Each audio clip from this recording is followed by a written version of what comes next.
Welcome to today's show. My name is Michael Juberg, and I'm with the Global Compassion Coalition, an online community with a mission to build a world based on compassion. Today, we have the privilege of speaking with Dr. Lynn Reeder, an adjunct research fellow in the Faculty of Health at Federation University, Australia. She is on the board of Global Compassion Coalition. She has previously worked at the University of Melbourne and ANU in both academic and knowledge transfer roles. Lynn trained as a meditation teacher with Deepak Chopra.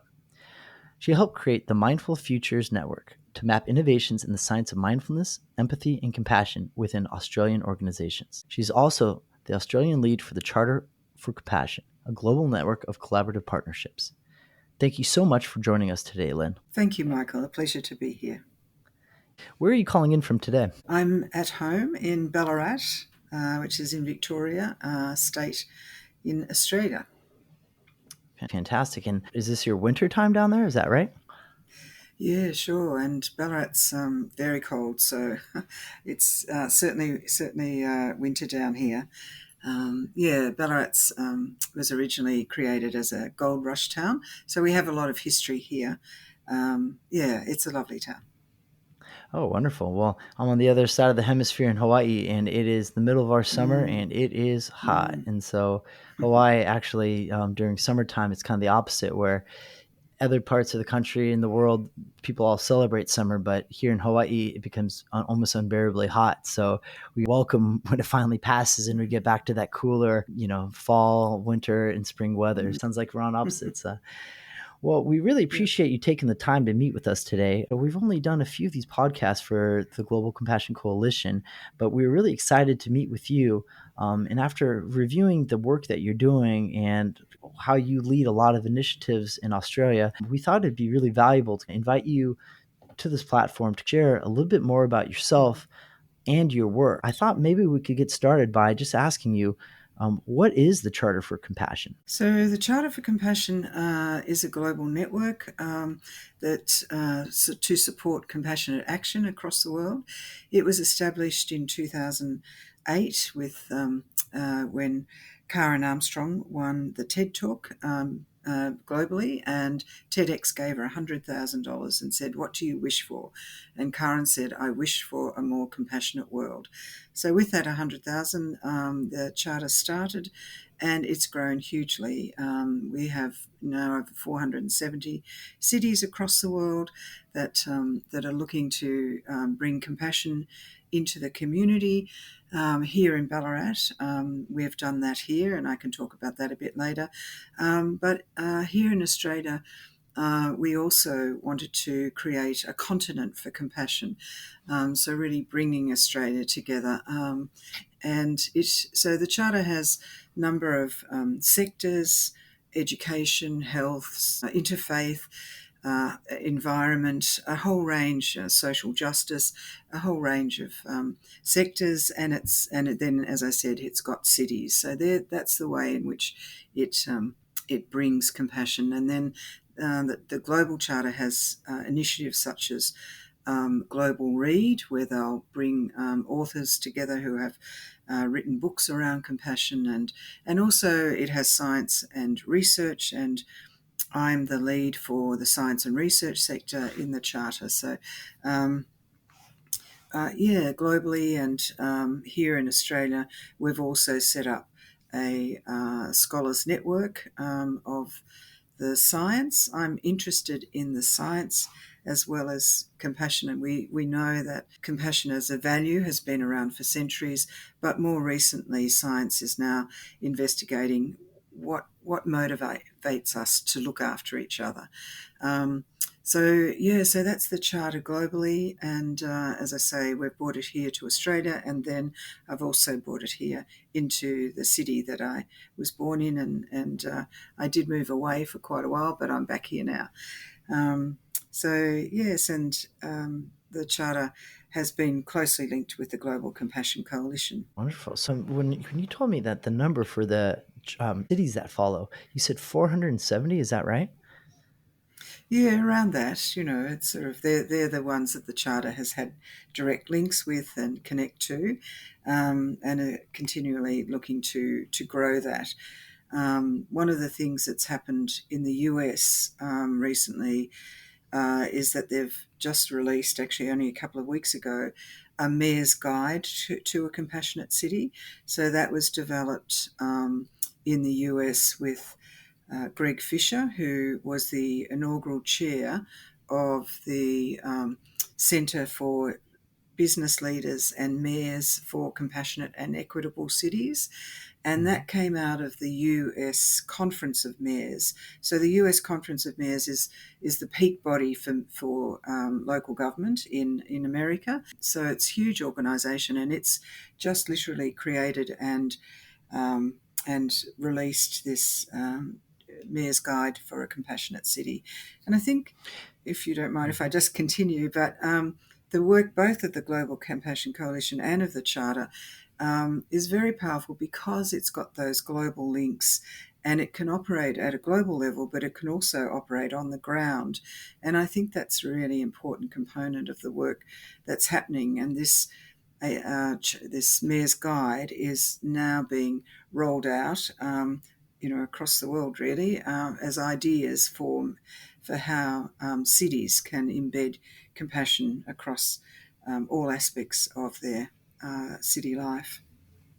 That's so beautiful. And naturally, I'm wondering, is there kind of a top-down process where, we roll out a model and then cities and mayors have a chance to implement them according to this model?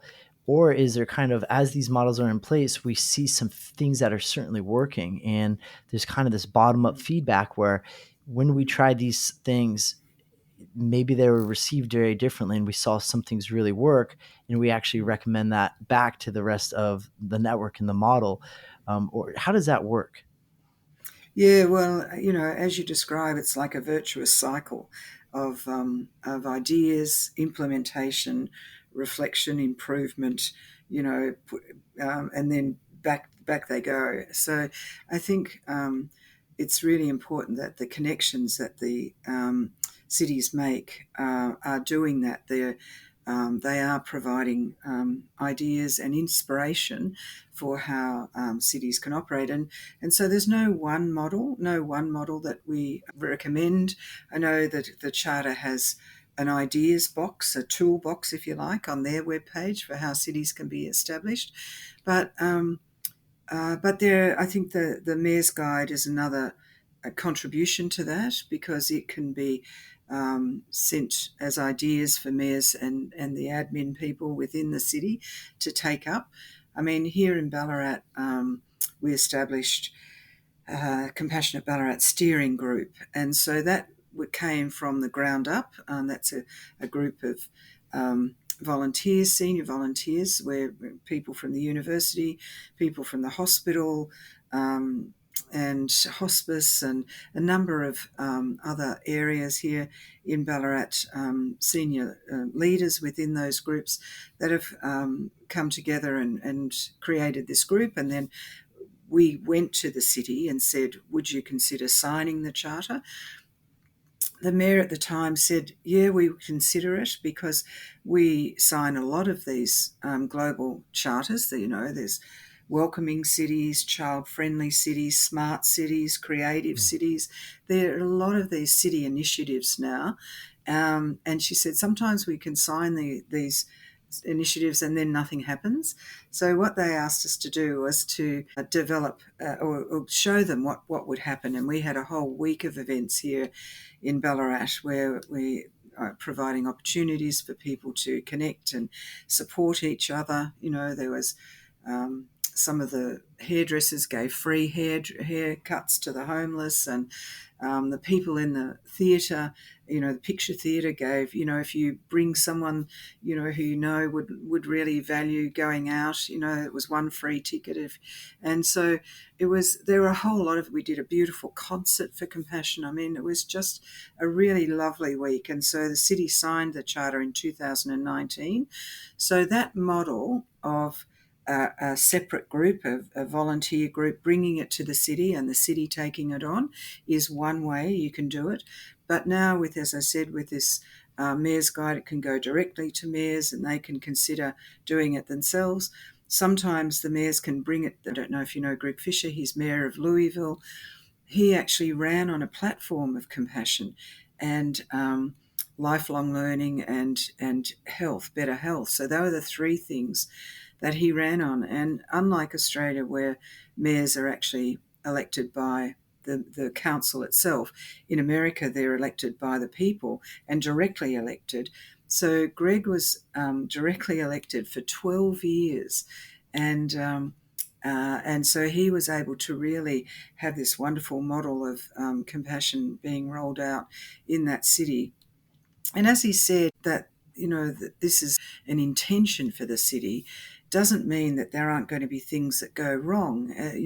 Louisville has a lot of challenges, but it supports the city. And one of the things I know that he did initially was to have a mayor's that they volunteer, a week of volunteering. I think it started as a day, actually, he said, and he's got the figures, but there's something like, the first year they had 20,000 hours. So initially he started with one day, and then it grew to a whole week. And the hours that people were putting in grew just hugely, but it provided this wonderful, you know, opportunity for people to come together and support each other. So there are lots of different ways in which the cities can grow, and yeah, as I say, they can be top down, bottom up, outside in, inside out. So that's the sort Mm. of ways in which that sharing of information and also inspiring ideas. I think that's the other thing. Well, yeah, I really appreciate you saying that. I mean, it sounds so interesting. And the first thing that comes to mind is that, compassion takes so many different forms. And I think a lot of people are waiting for opportunities to help each other, or maybe a little Mm, shy to understand what that mm, entails, right? And to mm, have a public interface with it, it makes sense that people would find that call to action very natural, that it's easy to actually join your community and go out there and help plant trees, or like you said, that very cute example of taking somebody to the movies that wouldn't mm, naturally do it mhm, themselves, but they would like to be mm, included. I mm, think we're showing mm, that compassion is very multifaceted, and we mm, can only imagine the effects on community mm. health. But as I'm curious as a scientist, right? What are the individual effects? What are the interpersonal effects? But as we zoom out, there'll be some really interesting data to consider what the societal effects of this are. Mm. And of course, we might need a little more time to directly understand and assess it. But I can imagine that there's a lot of public reception to an idea like that. What communities don't want to put forward a value of compassion, right? Yeah, for sure. I think people look for the opportunities, and when they're offered, they're very willing to take them up. I know, as an example, here in Ballarat, recently we had quite a number of traumas. So we had fires, there are houses lost, a couple of months ago now, but there were 40 houses in the area, and outsheds, etc. We had a mine collapse because there's still mining happening here in Ballarat. One person was killed. Miners were trapped underground for quite a time. And then we had, unfortunately, two women killed by their partners, and then another woman who disappeared going for a jog, and still her body hasn't been found. So these things were, the city came to Compassionate Ballarat and said, we've had quite a number of traumas recently, and we want something to help heal the city. What can you think of? And so we've done this project called Seeds of Compassion, where we've asked grade six, our students, grade six students in primary school, grade 10 students in secondary school. So the sort of future leaders of our city, what are their compassionate wishes for the city? And we've received now nearly 100 wishes from students across our city. There's about 100,000 people live in Ballarat.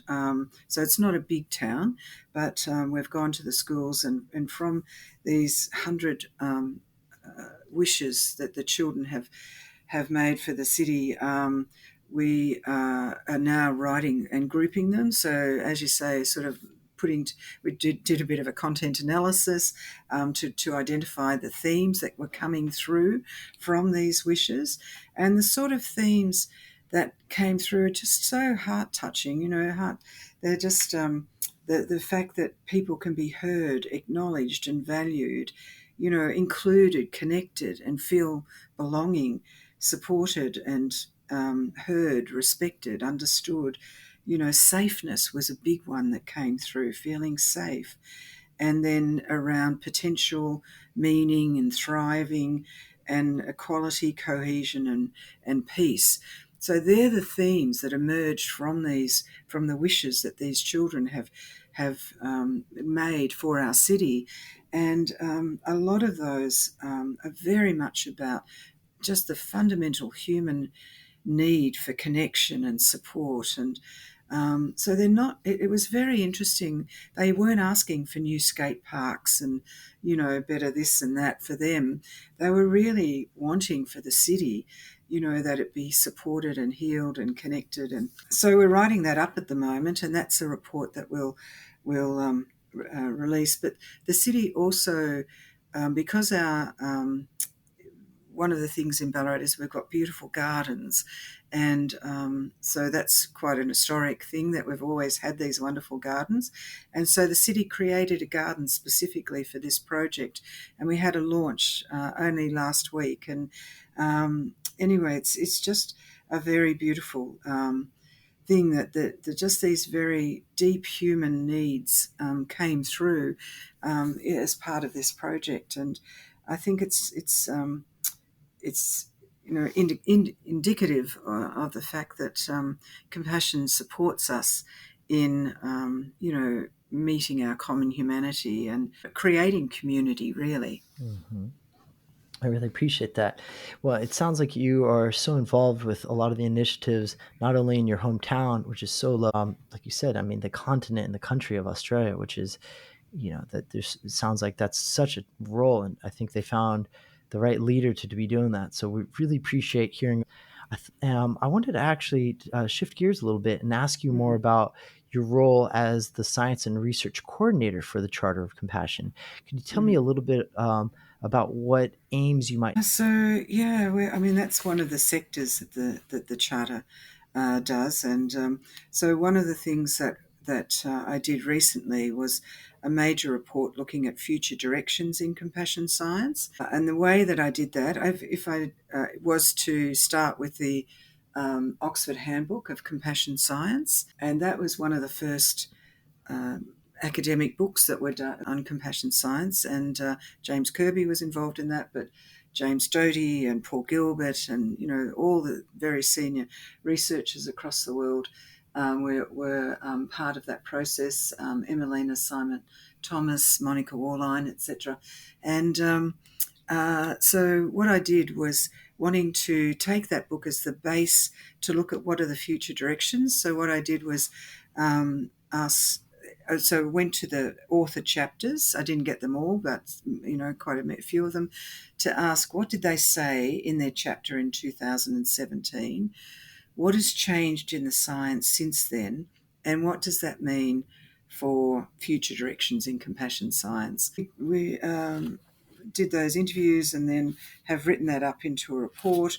One of the things that came out of that was having research questions. So we had a number of about 3 or 4 pages of potential research questions that we could, and we've been sending those. I've been working with Matt Hawkins at Global Compassion Coalition to send those to universities around the world, but also here in Australia. As I mentioned, I did set up a national scholars network of people doing research, and we were able to, link into those networks and send them the research questions to try and encourage them to have their students be considering compassion science as a study for PhD.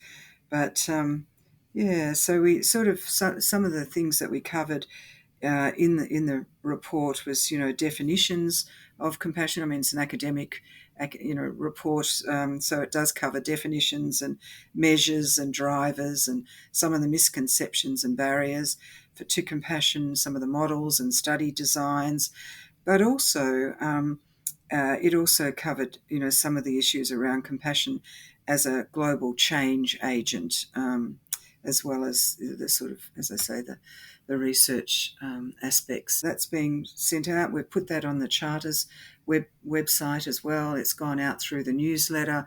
I've sent it out through the Australian newsletter.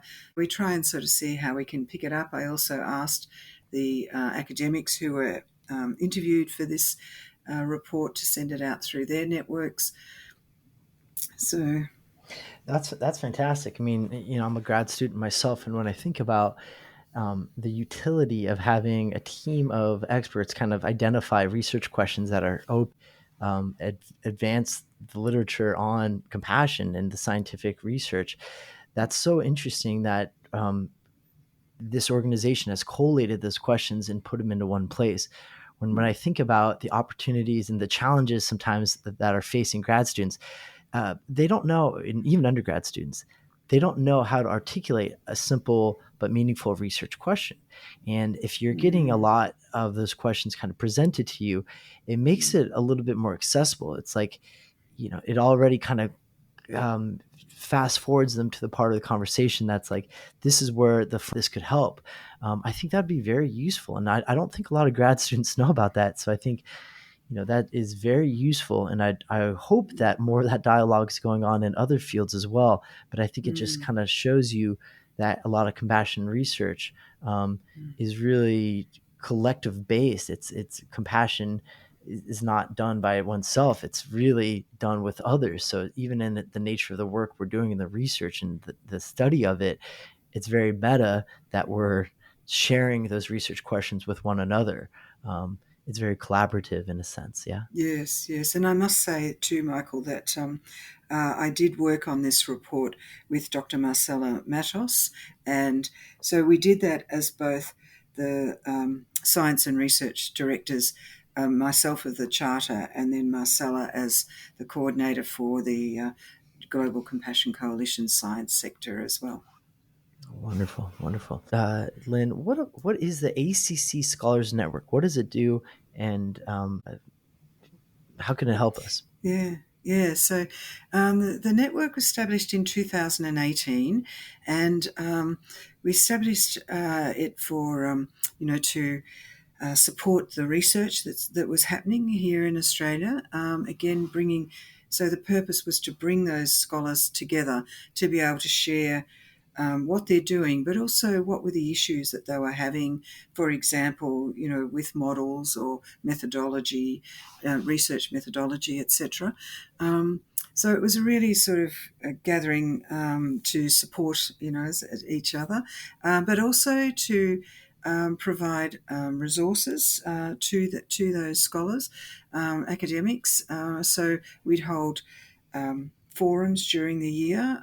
So when James Kirby did his recent book, he presented on that to the group, and then but we also have an international speakers. We had Tanya Singer and Michael West and Paul Gilbert. And then Professor William Moberly from the Institute for Empathy and Compassion. So we are in the US. So we've also been doing recently a special issue. So the Australian Journal of Management is one of the sort of leading journals here in Australia, and they're doing a special issue on compassion in organisations. So again, providing opportunities for researchers in Australia to be able to present their work within a journal format and have it as a special journal. Yeah, so special issue. So that's and then we've also recently I had an email from France to say that they'd heard of the Scholars Network and they were very impressed with how it was bringing these academics together and supporting them, and they're wanting to do a similar thing in France. So I just think it's yeah. So that's what we're doing. We're supporting each other, but also I'm pleased to say that we've been able to inspire others to support academics, and certainly the GCC's scholars directory is another very helpful way. Because we when we send out newsletters, again, to the scholars, to the Australian Scholars Network, we send information out on new things that are happening. So I send out the Scholars Directory that you've established, because the GCC is established, because if they're wanting to do a global research, or get international partners for their research projects, here's something, that's there for them to choose from. So getting that critical mass, I think, of expertise is really one of the reasons we established the Scholars Network. Beautiful. Well, I'm certainly excited, and I know I speak for many when I say there's a lot of benefit to be had just to know that there are other people out there, that there's really a community Mm, behind the research and the initiatives. And I think it's when we know other people are out there doing work that's very close to ours or similar to ours, we can actually inspire and collaborate as opposed to maybe kind of compete, right? I think exactly, that's something that we exactly. hope to see in the contemplative sciences and compassion research Hmm. is it's just more Hmm. collaboration, and that can help us move forward so much faster. Um, Yes, and I think, go on. I was going to say that there's a lot of funding now coming in to support those research groups. Here in Australia, we have two research groups that were established, one at Monash University, one at Melbourne University, on contemplative and science, but just the name of it now, what is it? So anyway, there are two research centres at in Melbourne and Monash, and they were set up um, with donations of 10 million and $11 million each. So there's a lot of money coming in to support these research centres that are looking at science, compassion science and mindfulness. Mm. yeah, and what's your take? How does mindfulness and compassion relate to one another? Um, So I think for me, mindfulness is an attribute of compassion. We say compassion is a definition I use. Compassion is the willingness to see suffering with a resourced capacity to take action to alleviate that suffering. And mindfulness certainly is one of the skills that we need to have in order to be able to do that. To deal with suffering in a way.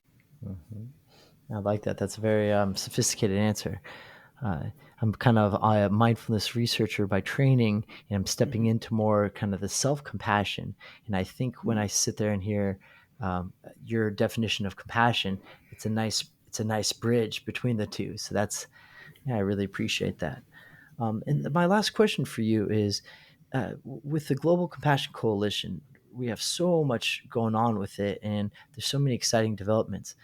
What are you most excited for? What's your grandest hope for this group, for the direction it's heading?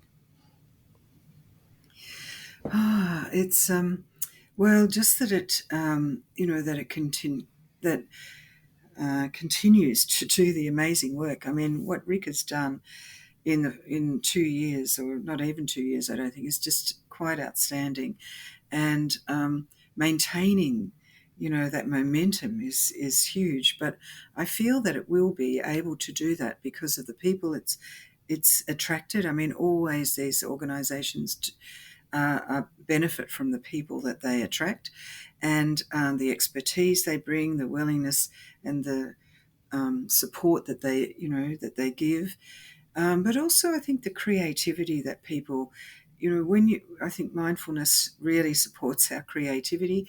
Um, and the creativity, and I think the link too with creativity, with compassion, is this notion of wonder and awe, and that's some of that, you know, can sort of really reimagine our world in a way that we want it to be. It's certainly a lot of things not going right at the moment, and we really need to be able to support our communities on the ground. But we need to do it at all levels, and we need to do it at policy levels and shifting business, the way business operates, the way governments operate, and then, as I say, the way that we treat each other. Those all those things. If we can get the flow happening, through important. it'll make a big difference to creating a compassionate world. And so, yes, I only hope that the Global Compassion Coalition continues in its intention and capacity to do that. Well, Dr. Lynn Reeder, I appreciate you so much. Thank you for sharing your perspective and a little bit about the important work you're doing. And I can't thank you enough for all the work you're doing on the ground level. We really appreciate it. And it sounds like there's so many exciting updates to come. So, really appreciate you joining us today. And Good. we look forward to hearing what comes next. Thank you so much. Thank you, Michael. Thank you.